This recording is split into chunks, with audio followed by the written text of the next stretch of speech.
So we are very grateful for you to come over here. And I met with Dai several years ago, and we invited him as a guest speaker of the Global Agenda Seminar Series, which I run since 2010. And we just invited him as a guest without really knowing what he was like. We just saw his interview on BBC or something, and he seemed to be very, very interesting. So we just had it, and we had a great time.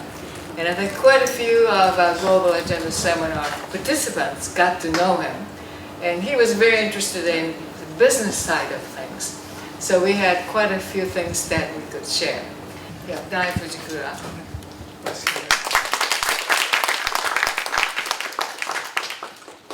Tell us a little bit about yourself.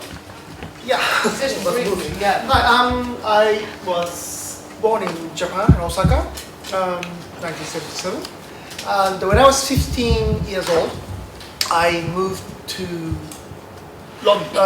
England, in Dover, which is a countryside where near France, actually. It's Dover, France. They've got Channel, the sea, and then yeah.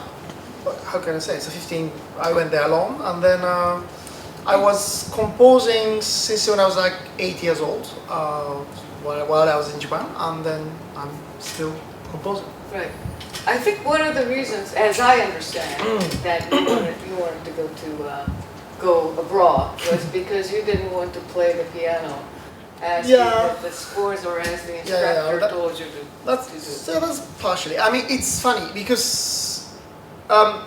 So when I was in Japan, I started learning piano when I was like 5, like typical, I guess, 5, and then so in 1980s, right, 77 I was born, so 1980s in Japan, I mean, not like today, the teachers could do anything.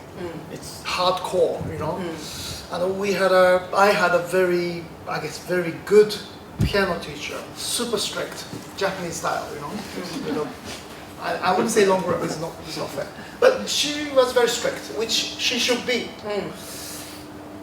And I was studying, and my parents are not musicians or anything, musical or anything, and but then my mother was behind me in a piano lesson, just typical stuff. She was taking notes, but the teacher says to me in the lesson, I mean, but I understand because if my mother was a musician, then, well, she could tell, but because she's not a musician, I mean, she was a kindergarten teacher before I was born, so she could read music to play the piano in the kindergarten, and so, but that's it. So I understand, for her, I'm sure it was like a blind flight. What does he supposed to do during the week, because the piano lesson was there once a week. And she had no clue. And she had no clue, but she knew what I was doing was wrong. So anyway, she was very strict, and then I was learning all this classical music like Bach, Beethoven, Mozart, Haydn, all that stuff. And as I still feel a little bit like that today, that I was, the piano practicing is like, there's a piano score, sheet music, and you should play the music what's written by the great composers, these great composers.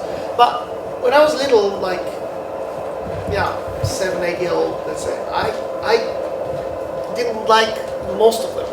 So I changed a lot of. So I was changing the Beethoven, let's say.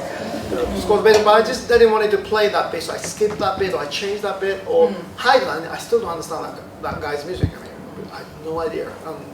I understand, but I don't understand this strange rests and things. I skipped them, and also. So obviously, good piano teacher in the 1980s in Japan. Of course, she gets mad, and she's rightly so, and she would tell me off every single week. Which my mother always think, and also so does my wife, that think that I'm such a stubborn person, which I beg to differ. I don't think I'm that person, but I guess I could be. So I never stopped. So I kept coming back, and every week I didn't play exactly what it says on the score. So she goes mad, and I don't do it, and that goes on every single week for like several years. And my mother with a little notebook, I mean, what can she do? And not like today, like you Google. I have a son who doesn't follow the Beethoven school. What should I do? No one can tell. And then it was a suburb of Osaka, pretty uncultured place, let's say. So it's not like she could ask her friend, what would they know about? Would they ever heard of Haydn, let's say? Probably not. I'm sure it's not. So I'm sure it's a lost in her world. Anyway, so lots of fight between my mom and I at home. Why am I not following? Which is a good question. But I just never followed. So anyway, so then I found out one thing, that I get told off because what I play on the piano is different from what is written. So if I change what's written, then I am right. That's quite amazing. When you have something that you're supposed to follow, and his idea is just change that thing, whatever is written, because it doesn't match with what I do. I think a lot of people are told what to do, and if they find that they're not following, they try to conform. I mean, that's much more so here in Japan than anywhere else. And I think that tendency has been much stronger these days than before. It's So true. yeah, you went off. Yeah, I went off, and then but then it's a very stupid story, really. I mean, because it's then I decided I want to be a composer when I was like 10, because I was composing for 2 years. I was going to be a composer.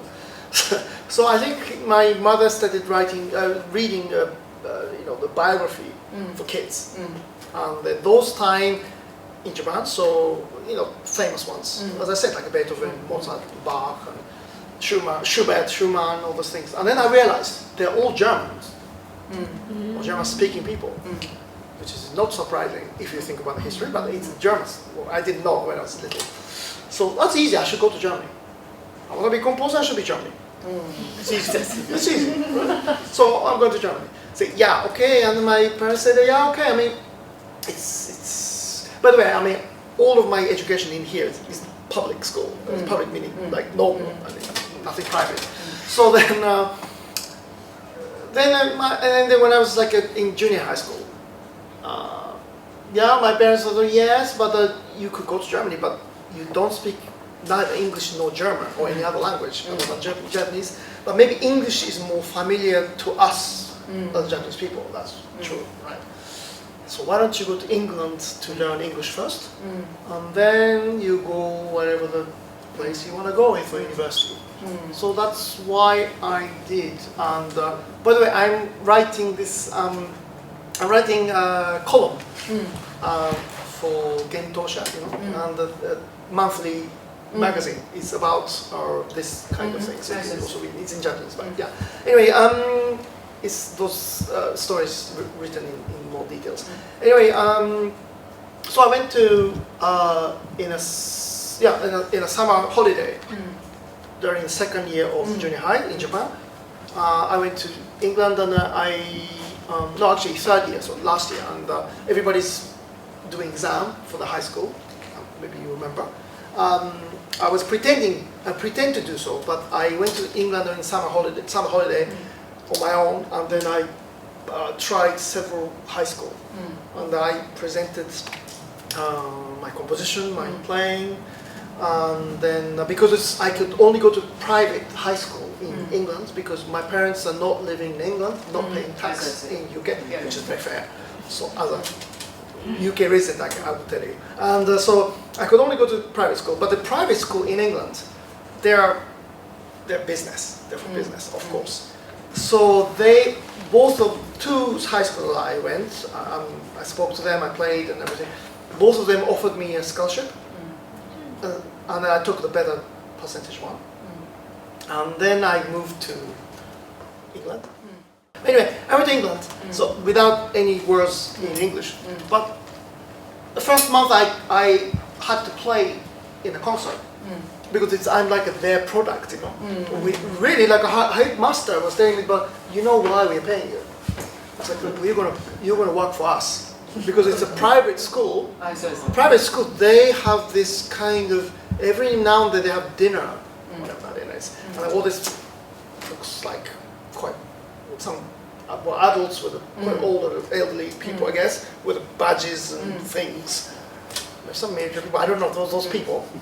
They come in and then the school presents that we're doing so well, we've got this rugby champion, all that stuff, sports people, but nothing plays best in this kind of circumstances is music.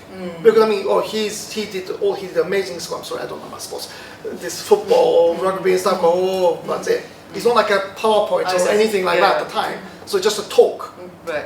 And then a student standing there. But in my case, they said, we've got this boy come from all the way from Japan and who's going to play for us his own composition. I mean, that's like they're already opening their wallet to donate money for the school. So, and then I'm the only person in that school which had a good music facility, but a lot of people studying music. But I was the only one who's doing to be professional, wanting to be professional. So, in fact, that school had every single music activities, including like it was a boarding school, so boys' houses, girls' houses. Even I was doing music for girls' house production of musical. Obviously, I'm not in that girls' school, girls' house. So basically, basically, as they would admit, the school will not run with any music events without me. In Japan, there's not many places that actually musicians could be useful in a school environment. I think maybe choir competition. I accompanied once a year. That's so what. But in England, it's like every single month is somebody doing some production of musical, West Side Story or that or this, presenting geography class, boys' school, girls' house. And they need and they can't do without music. And then I'm the only one doing music, so I have to do literally everything from Guns N' Roses cover band to that's a rock band to musicals and classical music and so on. So that's kind of in a way the music really helped me. I must say that. Yeah. Good.